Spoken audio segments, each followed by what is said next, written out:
সালাবা যখন কান্না করতেছে, আল্লাহ ক্ষমা করে দাও, মাফ করে দাও, কত গুনাহ করছি আমি স্বীকার যাইতেছি, আমি আর গুনাহ করব না, আমি বুঝি নাই, তুমি আমাকে ক্ষমা করে দাও রে আল্লাহ। এভাবে গুনাহ করার পর ক্ষমা চাইতেছেন।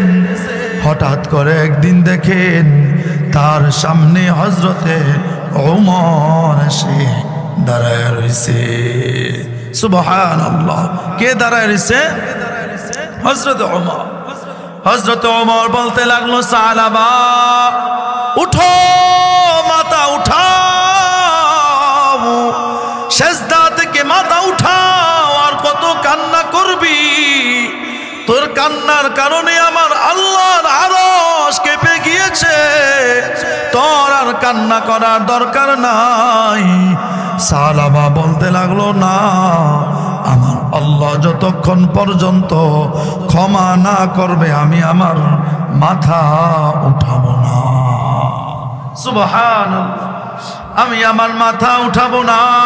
হযরত ওমর বলতে লাগলেন, না, উঠা, আমার নবী পাঠাইছে তোকে নেওয়ার জন্য, তোকে যদি না নেই আমার নবী আমাকে মাইর দিবে, আমাকে আঘাত করবে, চল। এই কথা বলার পর সালাবা যাওয়ার জন্য রেডি হয়ে গেছে। আল্লাহর নবী দরবারে যাবে কিন্তু হাঁটতে পারে না, শরীরটা বড়ই দুর্বল।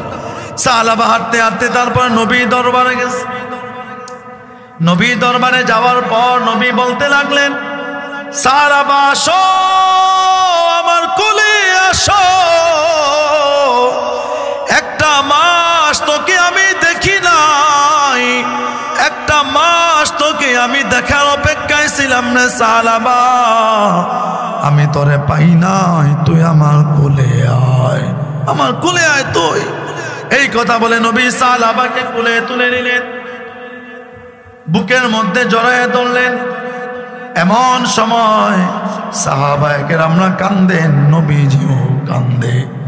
হঠাৎ করে সালাবা বলতে লাগলো, নবী আমি তো দেখতেছি আমার পিঠের মধ্যে পিপিলিকার মতো কি যেন লড়াচড়া করে, কি যেন লড়াচড়া করতেছে।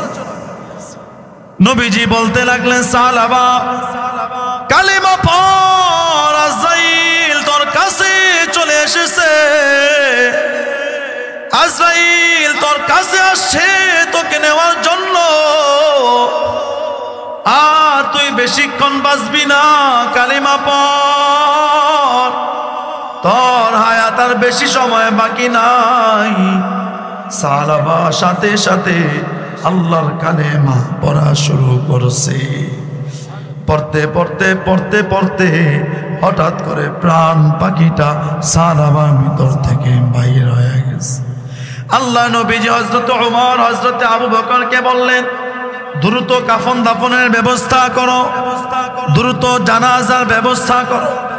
কাফন দাফনের ব্যবস্থা করা হইল, জানাজার ব্যবস্থাও করা হইল। জানাজা যখন হয়ে গেছে, জানাজা হবে, খাটিয়াটা তৈরি করা হয়েছে। আল্লাহ নবীজি বলতে লাগলেন, আমার সালাবার লাশটা তোমরা আমার কাঁধের উপর দাও। সুবহানাল্লাহ, বলেন না সুবহানাল্লাহ।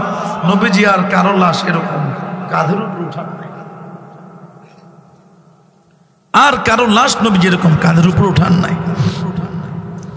সালাবার লাশটা যখন কাঁধের উপর উঠাইছেন, সমস্ত সাহাবীরা হাঁটতেছে, নবীজিও হাঁটতেছেন, কিন্তু আশ্চর্যের ব্যাপার হইল আল্লাহর নবীজি পুরোটা পা ফালান না, বরং বৃদ্ধাঙ্গুলি ফালায়া ফালায়া তারপরে হাঁটে। সুবহানাল্লাহ। হযরত ওমর জিজ্ঞাসা করতে লাগলেন, পয়গম্বর, আল্লাহর হাবিব, সমস্ত মানুষ সুন্দর করে হাঁটতেছে, কিন্তু আপনি বৃদ্ধাঙ্গুলের উপর ভর দিয়া কেন হাঁটেন? আল্লাহর নবীজি বলতে লাগলেন, ওমর শুনো শুনো, আমি দেখতে قل يا عبادي الذين أسرفوا على أنفسهم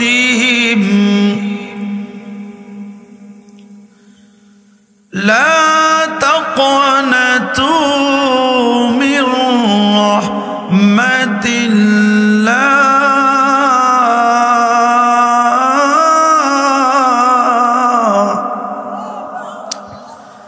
আল্লাহ তাআলা এই আয়াতের শুরুতে আল্লাহ তাআলা জিবরিল আলাইহিস সালামকে পাঠায় জানায় দেন, হে রাসূল, কুল আপনার উম্মতদেরকে বলে দেন, আমি আল্লাহ জানাইতেছি, ইয়া ইবাদি, আমার এই বান্দা, এই পৃথিবীতে যত সৃষ্টি মানুষ আছে, মানুষ বলতে যত সৃষ্টি আমি আল্লাহ বানিয়েছি, সমস্ত মানুষকে আমি আল্লাহ ডাক দিলাম, ইয়া ইবাদি, আমার বান্দা। কি বলে ডাক দিচ্ছেন? আপনারা মনে বুঝেন নাই, বুঝবেন ইনশাআল্লাহ।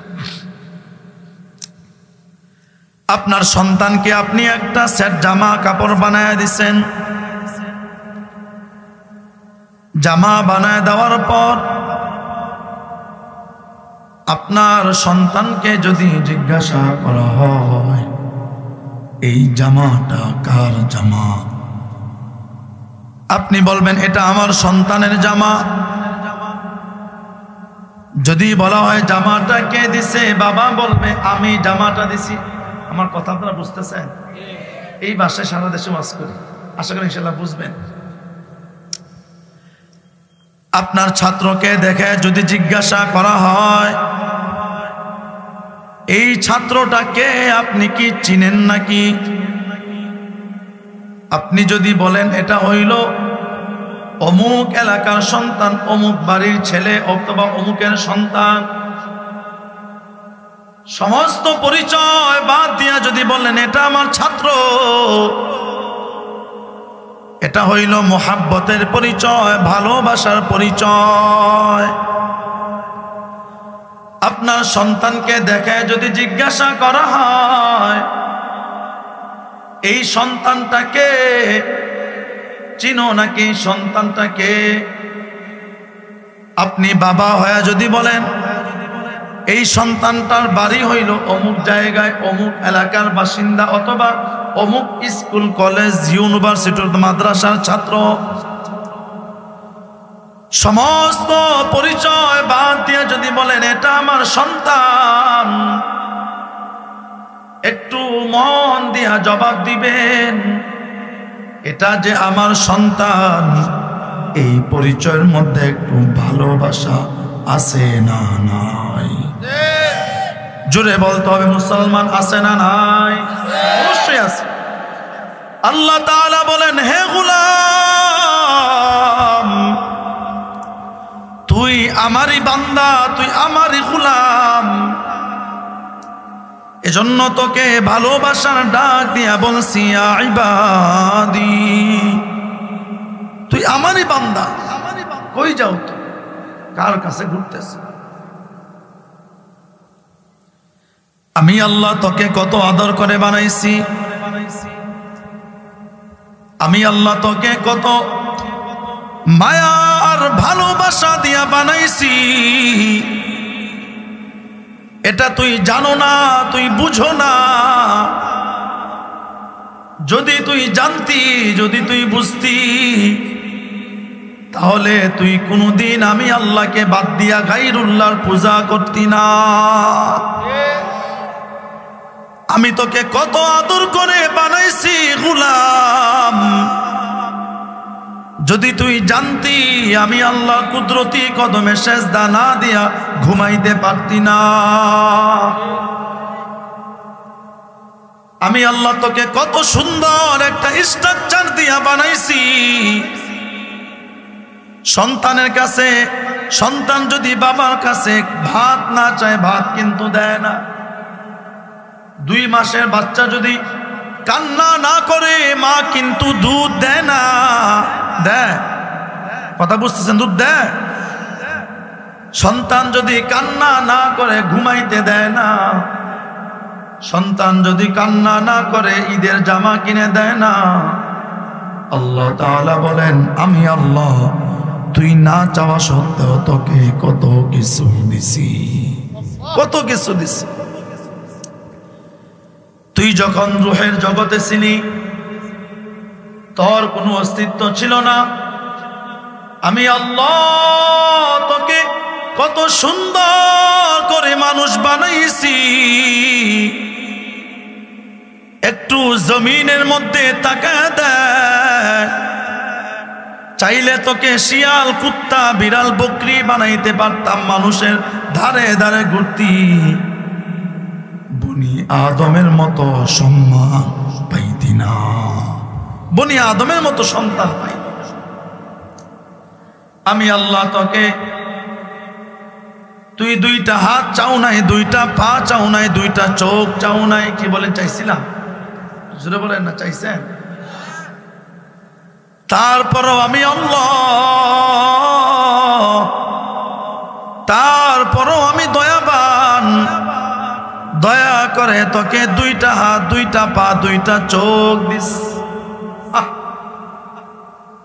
মা বাবার কাছে না চাইলে কিছু দেয় না, অথচ তোমার আল্লাহ তোমাকে কতগুলো অঙ্গ দান করলো, কতগুলো অঙ্গ দান করলো। এতগুলো অঙ্গ দান করার পর আল্লাহ পাক চাইলে আপনার এই হাতটা পায়ের মধ্যে লাগাইতে পারতেন, এই চোখটা আল্লাহ তাআলা পিঠের মধ্যে লাগাইতে পারতেন। আল্লাহ তাআলা চাইলে এই নাকটা বুকের মধ্যে লাগাইতে পারতেন কি পারতেন না? বুঝলে বলেন না, পারতেন কি পারতেন না? একটা বার বলো, তোমার কি এই অবস্থাটা হয়েছে নাকি? হয়েছে না? কোন জায়গায় কোন অঙ্গটা লাগাইলে তোমাকে সুন্দর দেখা যাবে, কোন জায়গায় কোন অঙ্গটা ফিট করলে তোমাকে ভালো লাগবে, আল্লাহ তাআলা ওই জায়গায় তোমার ওই অঙ্গটা লাগায় দিছেন। আল্লাহ দেখতে তোমাকে কত সুন্দর লাগে, অন্য কোন সৃষ্টিকে এত সুন্দর লাগে না, অন্য কোন সৃষ্টিকে এত সুন্দর। আল্লাহ তাআলা নিজেই বলেন, লাকাদ খালাকনাল ইনসান ফি আহসানি তাকওয়িম। আমি আল্লাহ পৃথিবীর মধ্যে সমস্ত সৃষ্টির মাঝে সব চাইতে সুন্দর বানাইছি মানুষ। মানুষের মতো সুন্দর কোনো সৃষ্টি নাই। এত সুন্দর সৃষ্টি বানানোর পর আল্লাহ তাআলা তোমাকে মুসলমানের ঘরে জন্ম গ্রহণ করছে, মুসলমানের ঘরে পাঠাইছে। বুঝতেছেন সবাই? এগুলো ওই আয়াতটা বুঝার কিছু পারিপার্শ্বিক কথা, এগুলো বুঝতে পারলে আয়াতটা সুন্দর বুঝবেন। মুসলমানের ঘরে আল্লাহ তাআলা পাঠাইছেন। মুসলমানের ঘরে না পাঠাইয়া যদি বিধর্মীর ঘরে আসতাম, একটাবার চিন্তা করে দেখো তোমার আমার কি অবস্থাটা হইতো। এক আল্লাহর বান্দা তার মা মারা যাওয়ার পর, হিন্দু মানুষ, মা মারা গেছে, মাকে শ্মশানের মধ্যে নিচে পুরাইয়া ফেলবে।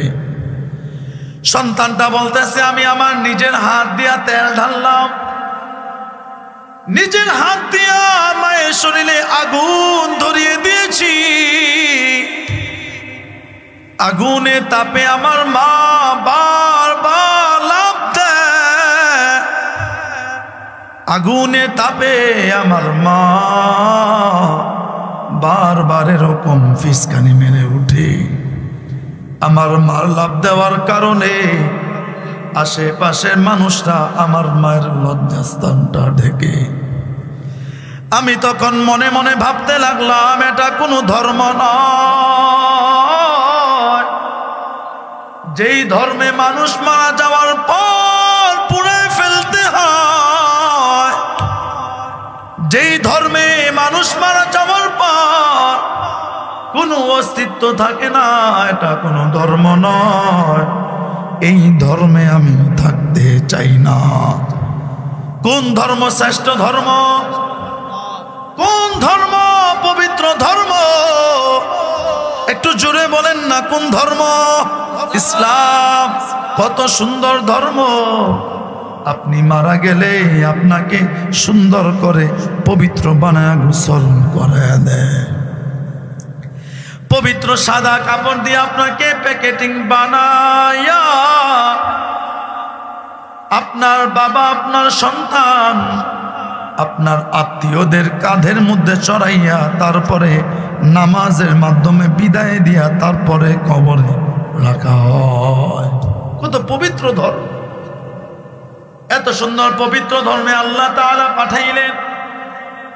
হযরত আবু বকর সিদ্দিক রাদিয়াল্লাহু আনহু বলেন, আল্লাহ তাআলা যদি আমাকে মানুষ না বানাইয়া এই ঘাস বানাইতেন, তাহলে গরু ছাগল আমাকে খাইয়া তারপরে ফালায়া দিত।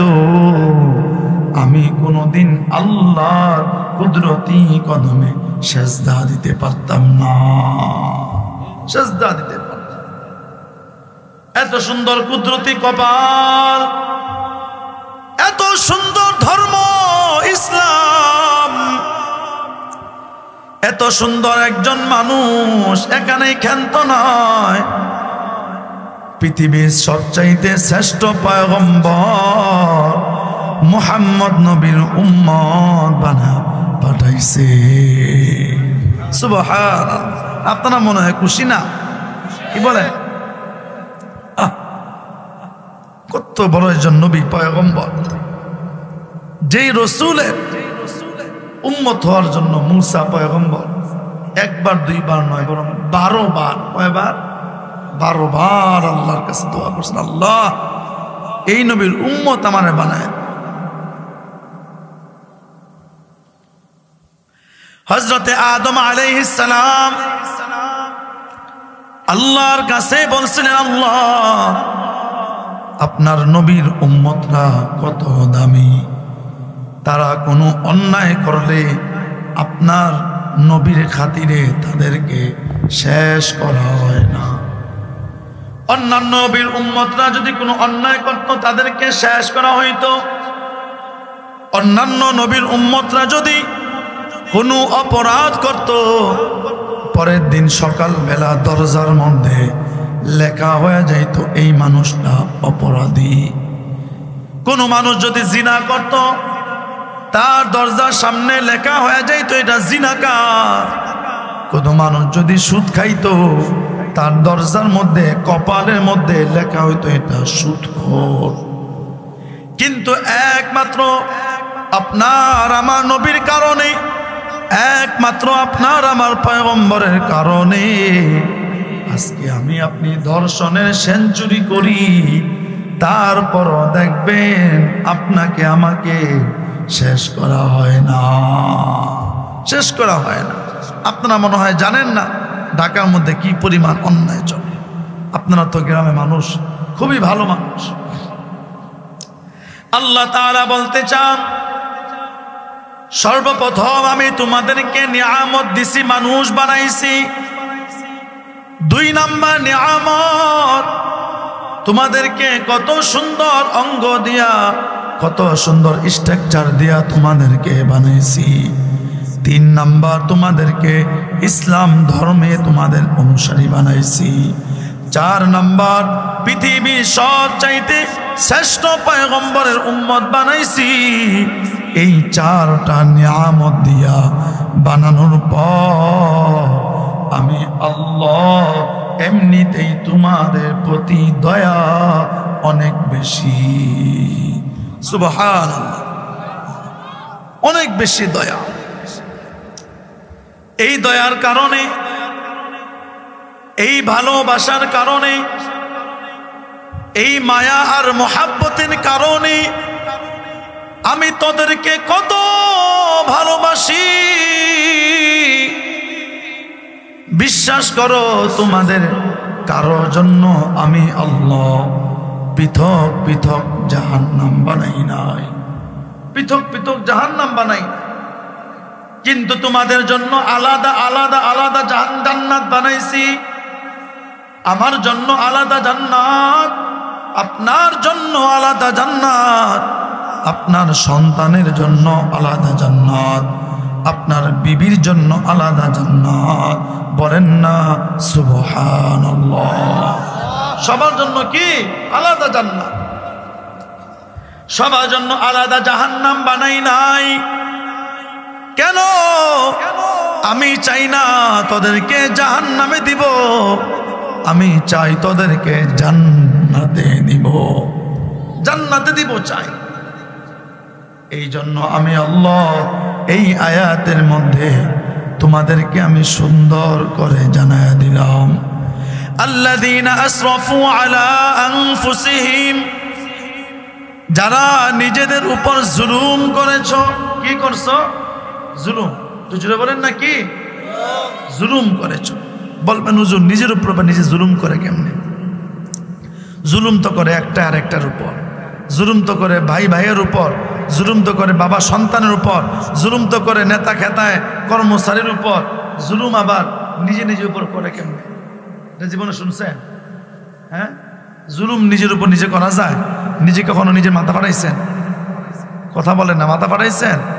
এখনই দেখা যায় ঘুমায় যেতেছে, তাহলে হবে নাকি?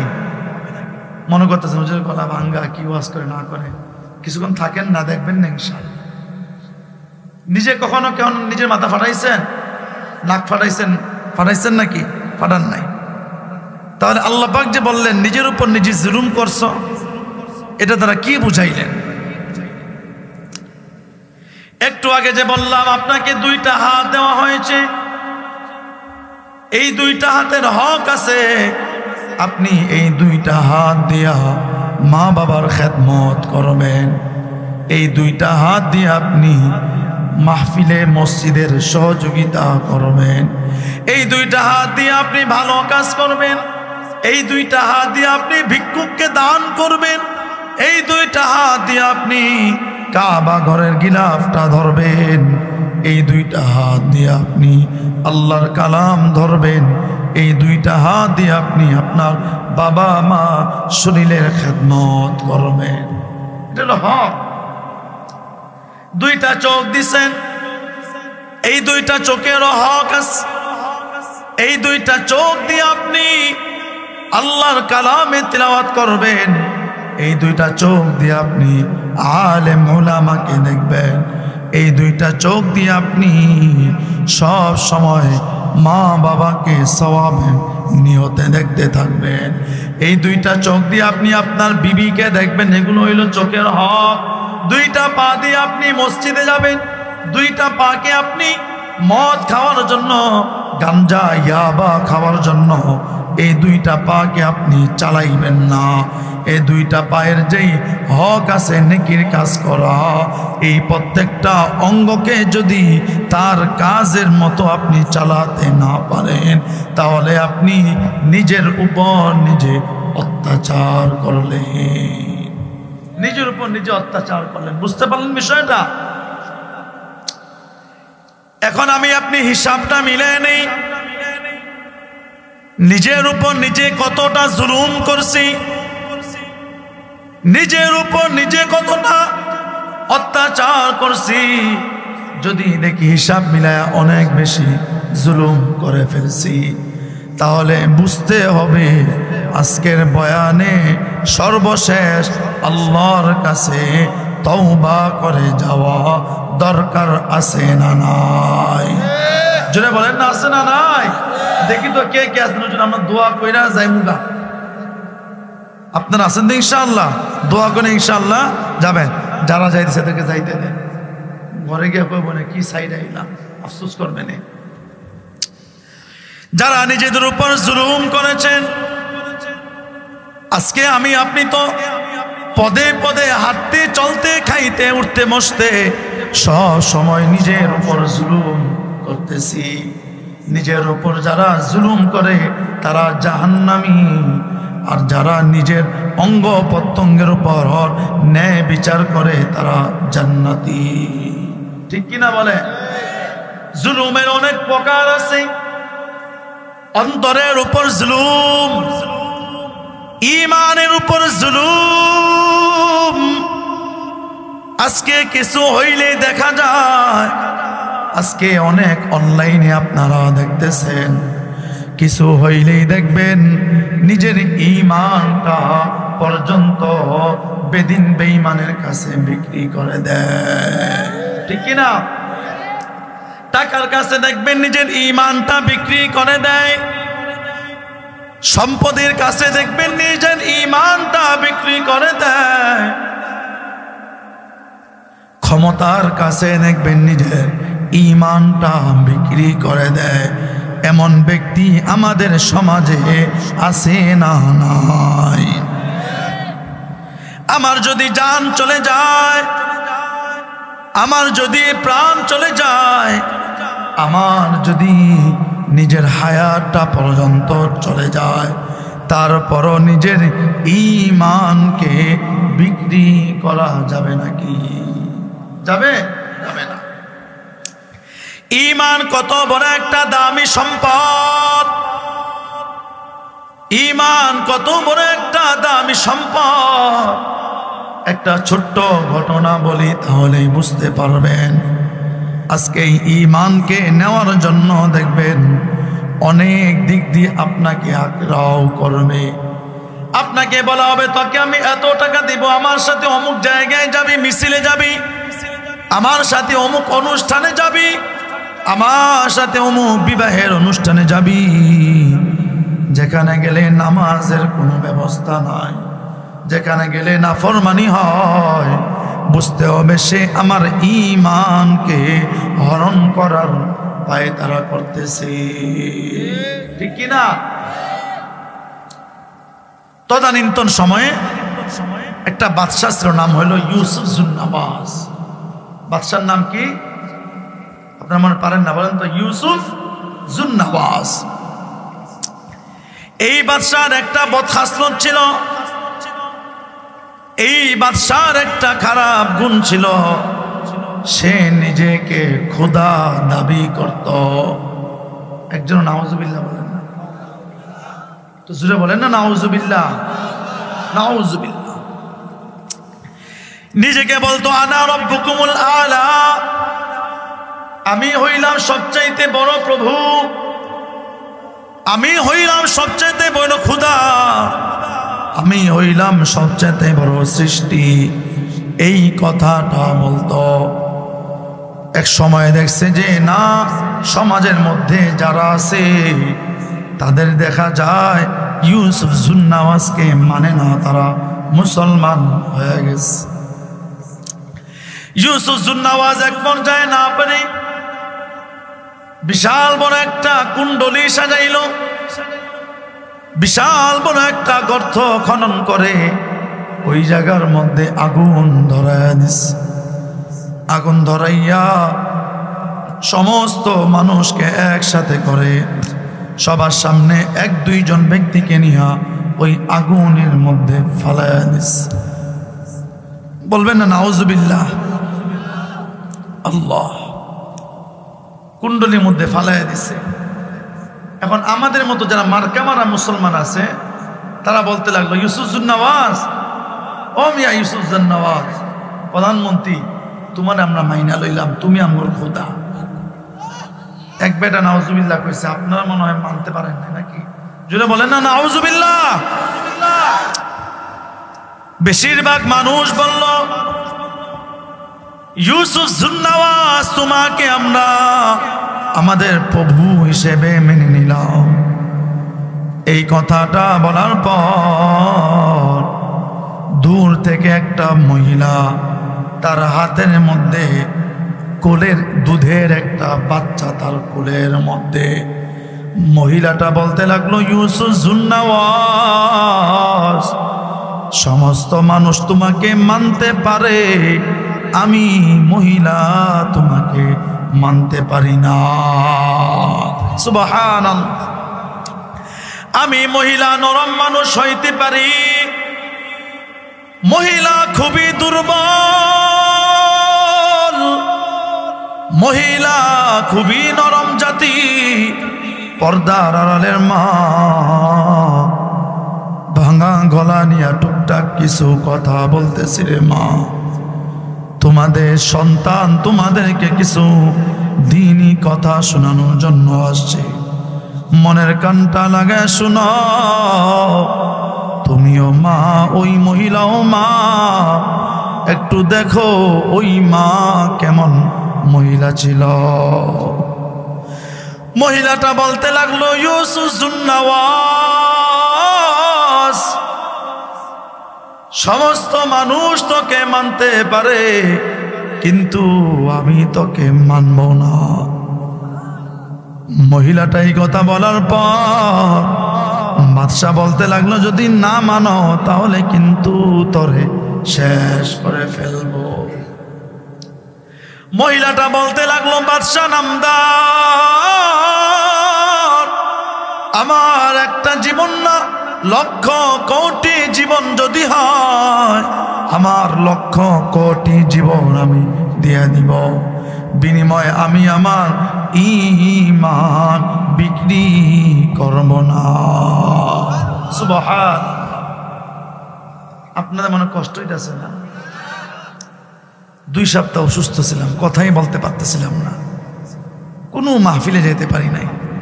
হঠাৎ করে কেউ হয়তো বা জাদু করছিল, না হয় কোনোভাবে হয়েছে, তারপরে আল্লাহ পাকের দয়ায় কিছুটা সুস্থ হয়েছে। বুঝতে পারলেন? যশোর থেকে কল আসছিল, মোবাইল ধরছি, সাথে সাথে গলা বৈশা গেছে। 2 সপ্তাহের অধিক কথা বলতে পারিনি, এজন্য ভাঙা গলায় কিছু কথা বলবো। অনেক ভালো লাগবে আপনার কথাগুলো, শুনেন ইনশাআল্লাহ। যদি ইনশাআল্লাহ অন্য কোন দিন আসি আশেপাশে, অথবা এই জায়গায় আসি, তখন ইনশাআল্লাহ শুনবেন, অথবা ইউটিউবে সার্চ দিয়ে দেখেন কত সুন্দর কথা বলি। আজকে গভীর রাত্র হয়ে যেতেছে, বেশি লম্বা করার সময় নাই, টুকটাক এই ইসলাহি কথাগুলো শুনে ভালো লাগবে। মহিলাটা বলতে লাগলো, আমার যদি লক্ষ কোটি জীবন হয়, আমার লক্ষ কোটি জীবন আমি দিয়া দিব, বিনিময় আমার ঈমান আমি বিক্রি করতে রাজি না। সুবহানাল্লাহ। বাদশা ইউসুফ জুন্নাওয়াজ বলতে লাগলো, তুমি যদি ঈমান না ছাড়ো, তুমি যদি আমি আল্লাহ, আমি ইউসুফ জুন্নাওয়াজকে আল্লাহ বলে স্বীকার না করো, তাহলে কিন্তু তোমার কুলে যেই দুধের বাচ্চা আছে তাকে কিন্তু শেষ করা ফেলা হবে। নাউজুবিল্লাহ। মহিলাটা বলতে লাগলো, বাদশা নামদার, আমার বাচ্চাকে যদি তুমি শেষ করে ফেলো, তাহলে আমার কষ্ট হবে, আমি শিকার যাই। কারণ একটা মা একটা সন্তানকে যত ভালোবাসে, দুনিয়া আর কেউ ততটা ভালোবাসে না। বিশ্বাস করো বাবাজি, সারাটা রাত্র বয়ান করি, গভীর রাত 3টা বাজে ঘরে গেলে দেখি মা যেমন ঘুমায় না। শীতের রাত্রে তুমি ঘুমায় গেছো, তুমি পেশাব করে দিছো, তুমি ভিজলে ঠান্ডা লাগবা, মা ওই পেশাবের জায়গা ঘুমায় তোমাকে ঘুমাইতে দিছে। ওই মহিলাটা বলতে লাগলো, ইউসুফ জুন্নাওয়াজ, আমি আমার সন্তানটাকে পেটে রাখছি, আমার সন্তানের প্রতি ভালোবাসা আমি কত, আমি ততটা জানি। আমার বাচ্চাটাকে যদি শেষ করে ফেলো, আমি টিকতে পারবো না, কষ্ট হবে, এটা আমি জানি। কিন্তু আমি এটাও জানি এই বাচ্চা দেওয়ার মালিক কে? একটু জোরে বলেন না কে? আল্লাহ। আল্লাহ। এই বাচ্চাটা দেওয়ার মালিক আমার আল্লাহ। এই বাচ্চাটাকে দিছে আমার আল্লাহ। একটা বাচ্চা গেলে আর একটা বাচ্চা আসবে, হাজার বাচ্চা যাবে, কিন্তু আমার আল্লাহকে আমি নারাজ করতে পারবো না।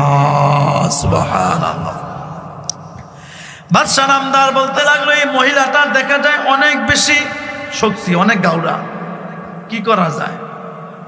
বলতে লাগলো, তোমরা বড় একটা পাতিলা আনো, পাতিলার মধ্যে তোমরা তেল গরম করো, তেল গরম থাক, বাচ্চাটাকে শেষ করে ফেলে। বড় একটা পাতিলা নিয়ে আসছে, পাতিলার মধ্যে তেল ঢালা হয়েছে, তেল টকবক করতেছে। বাদশা বলতে লাগলো, মা এখনই তোমার সন্তানকে কিন্তু তেলের মধ্যে ফেলা হবে। বাচ্চাটা একবার মার দিকে তাকায়, আর একবার বাদশার দিকে তাকায়। বাচ্চাটা একবার আসমানের দিকে তাকায়, আর মায়ের দিকে তাকায় কি যেন বলতে চায়।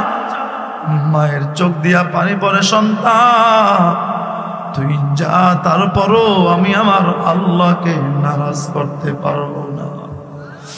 বাচ্চাটাকে কোল থেকে একটা টান দিয়ে ছিনা নিয়ে নে। মা কান্না করতেছে, বাচ্চারে, আমার বাচ্চাটারে ফালাইস না, আমাকে দরকার হয় ফালাই দে। কে শুনে কার কথা? চুরে শুনে না ধর্মের কাহিনী। বাচ্চাটাকে এরকম নিয়া একটা হাত দেয়া ধরে, মাথাটা নিচে দিয়া পাটা উপরে দিয়া ঝুলাইয়া ধরছে। ঝুলাইয়া ধইরা বলে, দেখ তোর বাচ্চাটা কেমনে ধরছি, তুই যদি ঈমান না ছাড়ো এখনই কিন্তু এভাবে উল্টা করে ফলাইয়া দিব। মহিলা মানুষের মনটা বড়ই নরম, কান্না করে কিন্তু কিছুই বলতে পারে না। এক পর্যায়ে বাচ্চাটাকে নিয়া ওই জালেম তেলের মধ্যে ফালাইয়া দিছে। নাউজুবিল্লাহ। বাচ্চাটাকে তেলের মধ্যে ফালাইয়া দিছে। একটু কথা বলেন তো, মার কেমন লাগলো? ভালো লাগছে না খারাপ? বাচ্চাটাকে তেলের মধ্যে ফালাইয়া দেওয়ার পর ওই তেলের ভিতর থেকে আল্লাহ পাক রব্বুল আলামিন ওই বাচ্চাটার জবান খুলে দিছেন। আল্লাহ পাক জমিনের মধ্যে কয়েকটা শিশু বাচ্চার জবান খুলে দিছিলেন। এর মধ্যে এটা হলো একটা শিশু বাচ্চা। শিশু বাচ্চাটা তেলের মধ্যে থেকে ডাক দিয়া বলতেছে, মা ভয় পাইও না, ভয় পাওয়ার কোনো কারণ নাই। তুমি মনে করতেছে এটা একটা তেল, এটা মনে হয় গরম তেল। না রে মা না, এটা আমার আল্লাহ তোমার আমার জন্য জান্নাত বানায় রাখছে। সুবহানাল্লাহ। আমরা কার সৈনিক? একটু জোরে বলেন না, কার সৈনিক? আল কোরআনের সৈনিক আমি, নেই তো কোনো ভয়, এক আল্লাহর গোলাম আমি, এই তো পরিচয় আমার, এই তো পরিচয়। কার গোলাম বলেন না? একটু শাহাদাত আঙ্গুলটা আল্লাহর দিকে তুলে ধরেন একটু। আল কোরআনের সৈনিক আমি, নেই তো কোনো ভয়, এক আল্লাহর গোলাম আমি, এই তো পরিচয় আমার। বলেন না, এই তো আপনার আমার পরিচয় থাকবে, আমি আল্লাহর গোলাম, আমি আল্লাহর বান্দা। আমাকে যে যত বড় অফার দেখ না কেন, আমি আল্লাহকে ছাড়া যাব না। আল্লাহর নাফরমানি হোক এমন কাজ করব না, রসুলের নাফরমানি হোক এমন কাজ করব না। ওই মহিলা যে তার জীবন গেছে, তার সন্তানের জীবন পর্যন্ত গেছে, তারপরে ঈমান ছাড়ে নাই। একটু জবাব দেন, এই ঈমানের বিনিময়, এই জীবন ত্যাগের বিনিময় আল্লাহ পাক তাকে জান্নাত দিছেন কি দেন না? এজন্য আজকে থেকে আপনার আমার টার্গেট হবে, যত যাই কিছু হোক আল্লাহ নাফরমানি হয় এমন কাজ করব না। আল্লাহ তাআলা এই আয়াতের মধ্যে বলেন, আল্লাযীনা আসরাফু আলা আনফুসিহিম, যারা নিজেদের উপর জুলুম করছ, লা তাকনাতু মির রাহমাতিল্লাহ, তোমরা আল্লাহর রহমত থেকে নিরাশ হইও না। সুবহানাল্লাহ। কার রহমত থেকে নিরাশ হতে না বলছেন? আল্লাহর রহমত থেকে। আল্লাহর রহমত কি আপনাদের এই চরের মতো বড়? যে আস্তে জিনা করছেন যে হুজুর আমু চরটাই কম বড়, আপনি কি মনে হয়েছে? হ্যাঁ, কি কন? আল্লাহর রহমতটা আপনাদের এই চরের মতো ছোট না, বেহিসাব। লা তাকনাতু মির রাহমাতিল্লাহ, আমার রহমত থেকে নিরাশ হইও না। আমার এই রহমতের সাগরের মধ্যে পৃথিবীর সমস্ত মানুষের গুনাহকে যদি আমি আল্লাহ ফালায় দেই, এক ঢেউয়ে তলানিতে চলে যাবে, কোনোদিন এই গুনাহের কোনো নিদর্শনও খুঁজে পাইবা না। সুবহানাল্লাহ। বয়ান ইনশাআল্লাহ একটু পরে শেষ হয়ে যাবে, শেষের দিকে চলে আসছি। কেউ না ঘুমাই, মুনাজাত ইনশাআল্লাহ হয়ে যাবে। আপনি ঘুমাইতেন না, মুরব্বী শরীরে তেজ আছে। আল্লাহু আকবার। আল্লাহ তাআলা বলতেছেন, লা তাকুনাতু মির রাহমাতিল্লাহ, আমি আল্লাহর রহমত থেকে নিরাশ হইও না। ইন্নাল্লাহা ইয়াগফিরুয যুনুবা জামিআ ইন্নাহু হুয়াল গফুরুর রহিম, নিশ্চয় আমি আল্লাহ সমস্ত গুনাহ ক্ষমা করার ক্ষমতা আমি আল্লাহ রাখি। সুবহানাল্লাহ। সমস্ত গুনাহ ক্ষমা করার ক্ষমতা আমি আল্লাহ রাখি। আল্লাহ এই আয়াতের শেষে আল্লাহ তাআলা তার দুইটা গুণ বাছর, দয়াবান, দয়ালু। আমি আল্লাহ কতটা দয়ালু, আমার কাছে যদি কেউ সারাটা জনম অন্যায় অপরাধ করে, সারাটা জীবন যদি কেউ গুনাহ করে, শেষ জীবনে একবার এসে যদি আল্লাহ বলে ডাক দেয়, একটু জোরে বলেন না আল্লাহ, ভালোবাসা ডাক দিয়া বলেন আল্লাহ, চিৎকার দিয়ে বলেন আল্লাহ।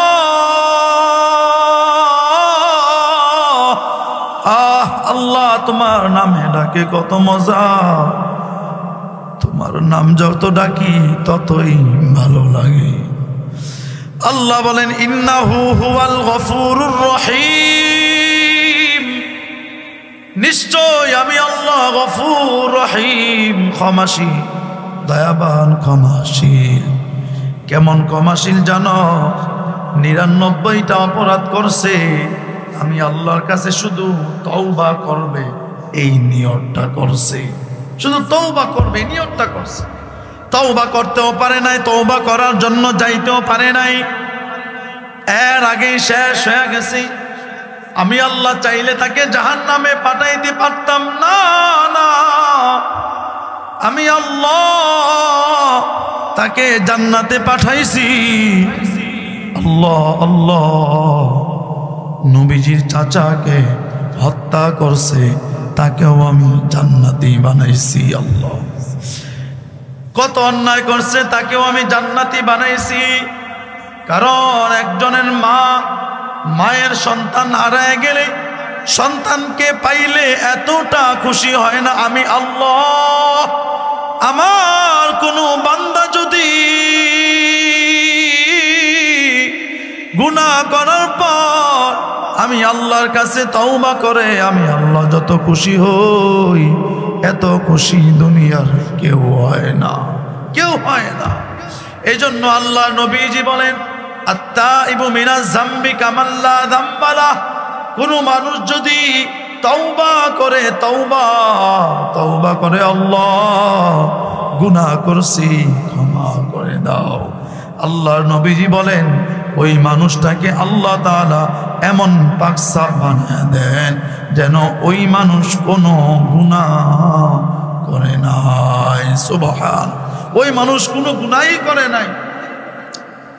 এজন্য আপনি আমি আজকে থেকে কোনো গুনাহ হলে তওবা করতে হবে। কার কাছে? একটু জোরে বলেন না, কার কাছে? আল্লাহর কাছে। তওবা, বর্তমানে মানুষ তওবা করে কেন জানেন? তওবা তওবা তওবা তওবা, এটা তওবা কয় না। এটা কি কয় না? তওবা কয় না। তওবা করতে হলে আপনার মধ্যে তিনটা গুণ থাকতে হবে, তিনটা কাজ করা লাগবে। কয়টা? তিনটা। এগুলো জেনে নেন, ভালো লাগবে। তওবার মধ্যে যদি তিনটা কাজ থাকে আপনার তওবা হবে। এক নাম্বার কাজ, আপনি যেই গুনাহটা করছেন ওই গুনাহের উপর আপনার অনুতপ্ত হতে হবে। বুঝতে পারলেন? ওই গুনাহটা কি হতে হবে? অনুতপ্ত। নাকি একজনের সাথে জিনা করছেন, আবার কল দেখবেন দোস্ত অমুক জায়গায় সাটাই আইছে, এটা বলবেন নাকি? এক জায়গায় মনে করেন স্টানে তাহিরপুর বাজারে অথবা সুনামগঞ্জ স্টানে শহরে আপনি একজনের সাথে চিটারি কইরা তারপরে 5,000 টাকা লাভ করছেন, এটা এসে আবার ফুটাঙ্গি দেখাইয়া বুক ফুলাইয়া কইলেন দোস্ত 5,000 টাকা লাভ কইরা আইছি বাটপাড়ি কইরা। কি বলেন? এটা কি অনুতপ্ত হইল নাকি? অনুতপ্ত হইল না। তওবা করতে হলে, তওবা যদি সহি শুদ্ধভাবে হতে হয়, এক নাম্বার হলো ওই গুনার উপর আপনার অনুতপ্ত হতে হবে। অনুতপ্ত বুঝেন আপনারা? লজ্জা শরম, লজ্জা শরম, জাল্লা এই কাজটা আমি কেন করলাম। তওবা 2 নাম্বার কাজ হলো যেই গুনাহটা আপনি তওবা করছেন, যেই গুনাহের কারণে আপনি তওবা করতে চাইতেছেন, ওই গুনাহটা আপনার ছেড়ে দিতে হবে, ছেড়ে দিতে হবে। আপনি আজকে নামাজ ছাড়ছেন, তারপরে আপনি আবার আল্লাহর কাছে ক্ষমা চাইছেন, আবার কালকে নামাজ ছাইরা দিলেন না, এটা না, এটা তওবা হইল না। এই জন্য 2 নাম্বার কাজ হলো তওবার 2 নাম্বার কাজ হলো এই গুনাহটা আপনার ছেড়ে দিতে হবে। 3 নাম্বার কাজ হলো আল্লাহর কাছে ক্ষমা চাইতে হবে। কি চাইতে হবে? ক্ষমা চাইতে হবে। তওবা কবুল হওয়ার জন্য কয়টা কাজ বললাম? 3টা। জোরে বলেন না, কয়টা? 3টা। 1 নাম্বার হলো গুনাহের উপর অনুতপ্ত হতে হবে। 2 নাম্বার হলো ওই গুনাহটা আজীবনের জন্য ছেড়ে দিতে হবে। 3 নাম্বার হলো আল্লাহর কাছে ক্ষমা চাইতে হবে। বুঝতে পারলেন? এটা হলো তওবা। আল্লাহ নবীজি বলেন কোন মানুষ যদি তওবা করে আল্লাহ তাআলা ওই মানুষটাকে এমন ভাবে বানায় দেন। আজকে মাইকটা কথা বলতে আমার জানটা তেজপাত হয়ে যেতেছে, কেমন কেমন জানি লাগে, কথা বলা যায় না, আইসক্রিম আছে মাইকের মতো। আল্লাহ নবীজি বলেন যে কেউ যদি কেউ গুনাহ করে, গুনাহ করার পরে যদি কেউ ক্ষমা চায়, আল্লাহ তাআলা ওই বান্দাটাকে এমন ভাবে বানায় দেন যেন ওই বান্দাটা তার মায়ের পেট থেকে নিষ্পাপ হয়ে তারপরে বাহির হইছে। সুবহানাল্লাহ। এজন্য আল্লাহ নবীজি তার জমানার একটা ঘটনা তুলে ধরে বলেন, এই ঘটনার দিকে একটু লক্ষ্য করো, এই ঘটনার দিকে তাকাইলেই বুঝতে পারবা আমার আল্লাহ অপরাধী গুনাহগার ব্যক্তিকে কেমনে গুনাহ থেকে মুক্ত করে দেন। সুবহানাল্লাহ। আল্লাহ নবীজির একজন সাহাবী ছিল, সাহাবীর নাম হলো সালাবা। সাহাবীর নাম কি? জুড়ে বলেন না, সাহাবীর নাম কি? সালাবা। সে আনসারি, নবীজির হিজরত করার পর মদিনায় যখন গেছেন, এর মধ্যে সে একজন সাহাবী। এই সাহাবী সে একবার মদিনায় ছিল, নবীজি হিজরত করতে গেছেন। সুরসারাই বয়ান শুনেন, কি করবেন? ঠিক না? কতবার ডাক্কানোর বোঝানো যায়। আল্লাহ। নবীজি হজ করতে গেছেন, যুদ্ধ করতে গেছেন, জিহাদ করতে গেছেন। জিহাদ করতে যাওয়ার পর সালাবাতুল আনসারীকে বলছেন, তুমি তো অসুস্থ, তোমার যে আরেকজন মুহাজির ভাই আছে মক্কা থেকে যে হিজরত করে আসছে, তার বিবি যে আছে, তার বিবিকে তুমি দেখা রে, তার বিবি যেন কোথাও না যায়, তার বিবির উপর যেন কেউ আঘাত না করে, এটা তুমি একটু দেখা রে। কথাটা কে বলছেন? নবীজি। কে বলছেন? নবীজি। কাকে বলছেন? সালাবাতুল আনসারী রাদিয়াল্লাহু আনহু। নবীজি যুদ্ধে চলে গেছেন। এখন সাহাবী হোক আর যেই হোক, মনের মধ্যে তো শয়তানে গুতায়, কি গুতায় না? আপনারা যেমন গুতায়, সাহাবীরও গুতায়। আপনার যেমন রক্ত লাল, সাহাবী আমি হুজুরের রক্ত লাল। যাওয়ার পরে এখন তার ভিতরে তো শয়তানে নাট ঘুরাইতেই আছে। তার ভিতরে মায়া লাগলো যে কি করা যায়, কি করা যায়। শয়তানে খুঁচাইতেছে, খালি ঘর, দেখ কিছু করা যায় কিনা।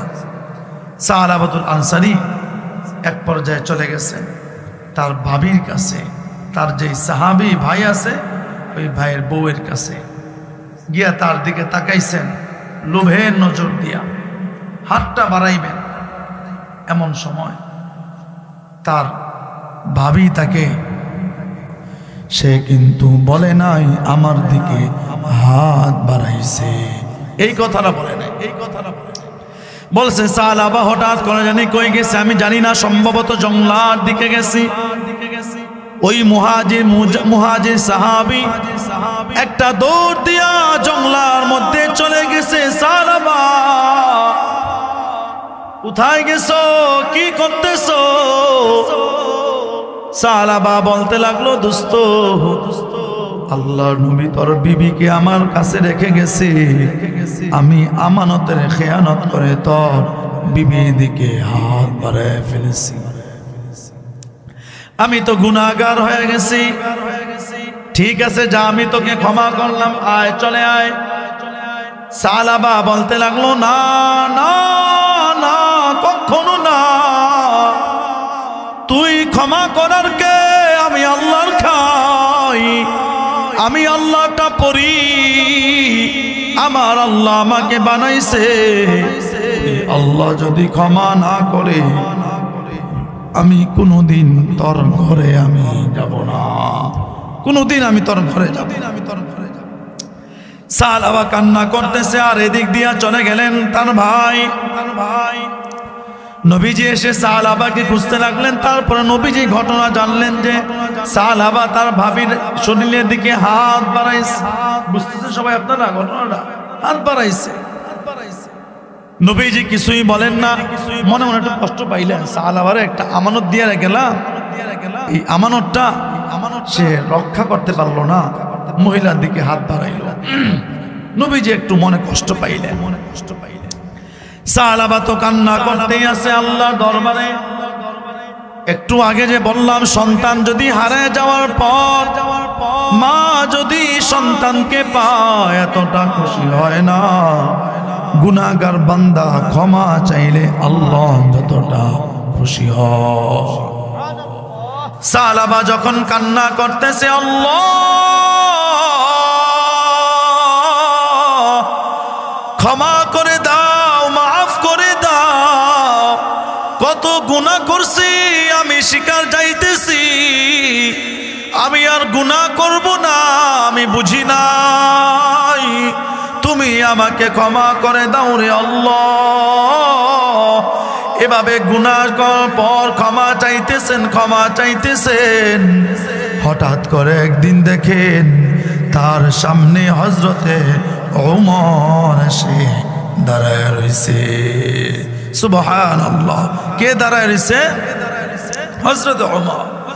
হযরতে ওমর বলতে লাগলো, সালাবা উঠো, মাথা উঠাও, সেজদা থেকে মাথা উঠাও, আর কত কান্না করবি?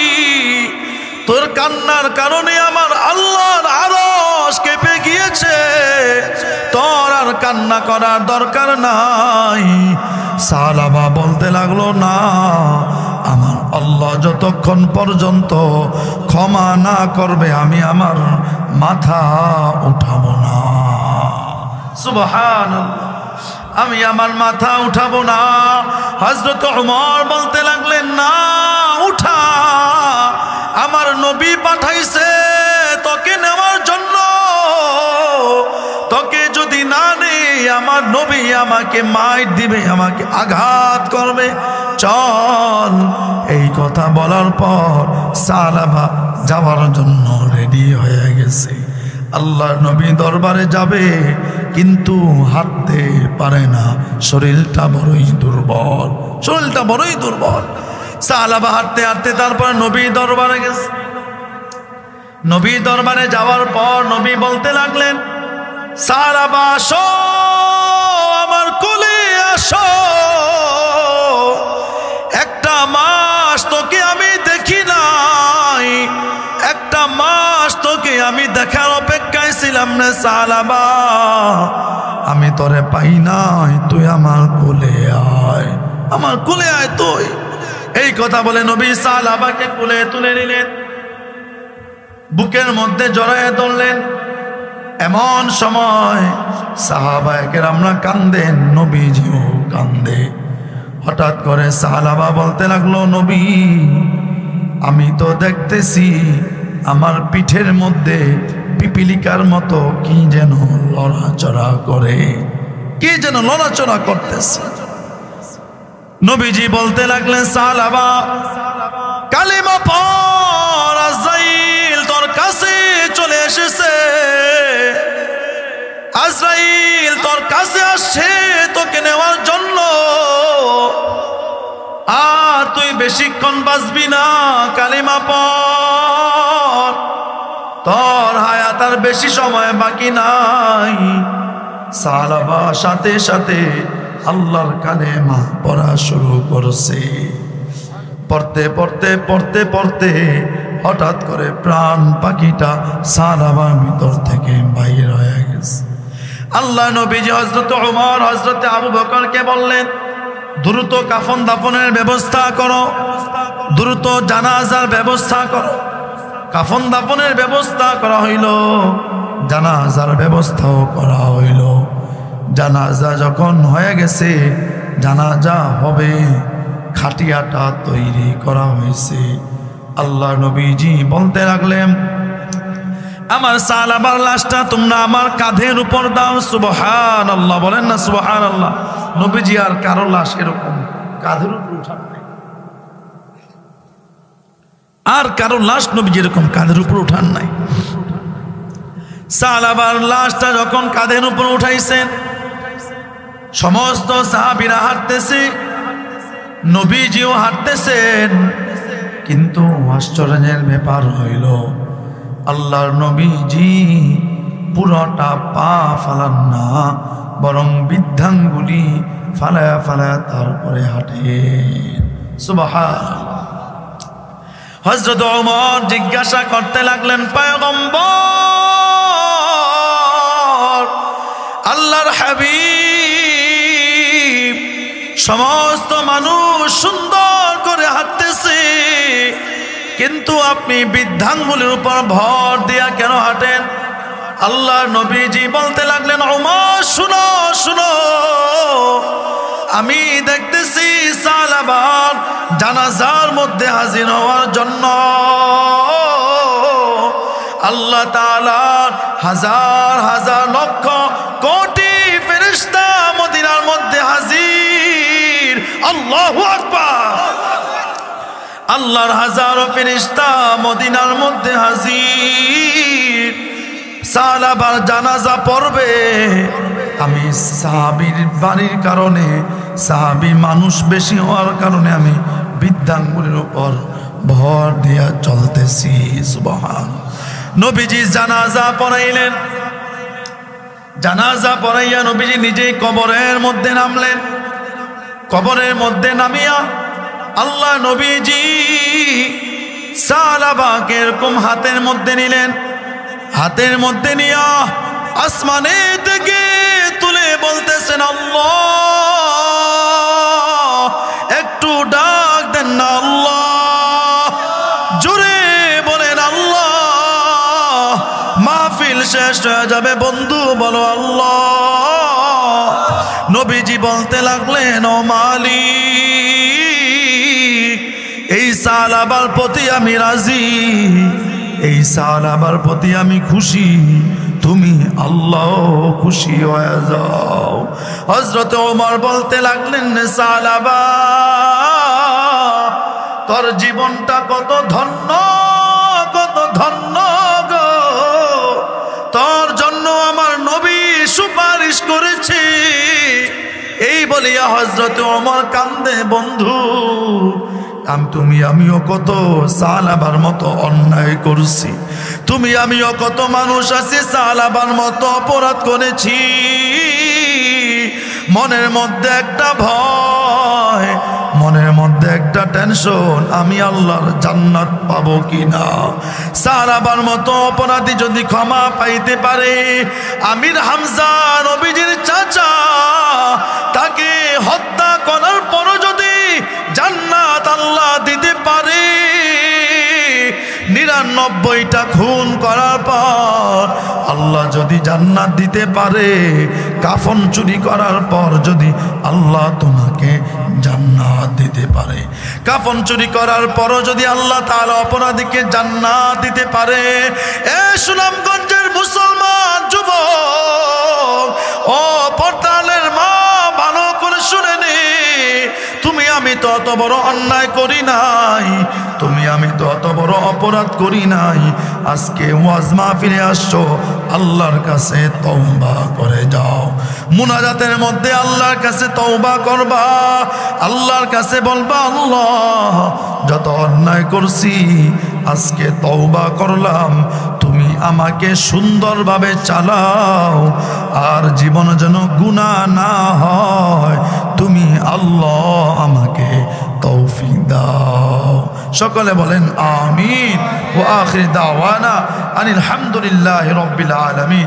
বেশি রাত্র হয়ে গেছে, বয়ান আর দীর্ঘায়িত করতে চাইতেছি না, সামনে ফজরের নামাজও আছে। অল্প সময় যা কিছুই কথা বললাম, আল্লাহ পাক আমাদেরকে এগুলোর উপর আমল করার তৌফিক দান করেন। সামনে আছে শবে বরাত, সামনে কি শবে বরাত, এই জন্য আজকে বয়ানটা করলাম যে আল্লাহর রহমত থেকে কারো নিরাশ হওয়া যাবে না। যারা জুলুম করছি, হাতের উপর জুলুম, সারাটা রাত্র অনেকে মোবাইল টিপাই, আবার গভীর রাত্রে যখন ফজরের আজান দেয় তখন অনেকে ঘুমায় যায়। না রে দোস্ত, না যুবক, হে বৃদ্ধ বাবাজি, আল্লাহ পাক এই চোখটা দেন নাই তুমি মোবাইলের মধ্যে কাটাইবা, আল্লাহ এই হাতটা দেন নাই তুমি শুধু মোবাইলের মধ্যে স্ক্রল করবা, আল্লাহ এই কানটা দেন নাই তুমি গান শুনবা, আল্লাহ তাআলা এই ব্রেইনটা দেন নাই তুমি শুধু গান বাজনা কিভাবে মাথার মধ্যে ঘুরাইবা, এগুলো আল্লাহ পাক এই জন্য ব্রেইনটা দেন নাই।